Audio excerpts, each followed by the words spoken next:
Welcome to the Slop Temple. We pray this video helps. You start by preparing. Make sure WordPress and Woocommerce are compatible, then take a full backup and use staging.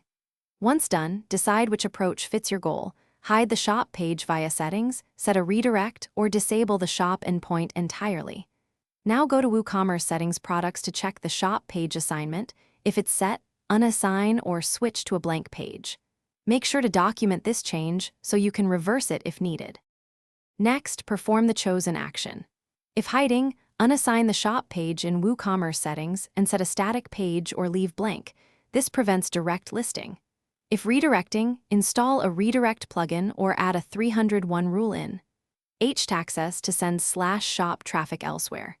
If disabling at template level, add a snippet in your child theme or site-specific plugin to override archive product PHP and return a 404 or custom content.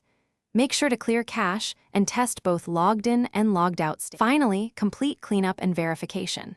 Purge plugin, server, and CDN caches, then visit the shop URL in an incognito window to confirm it's hidden, redirected, or disabled.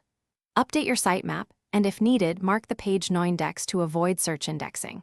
If the shop still appears, deactivate other plugins and switch to a default theme to identify conflicts.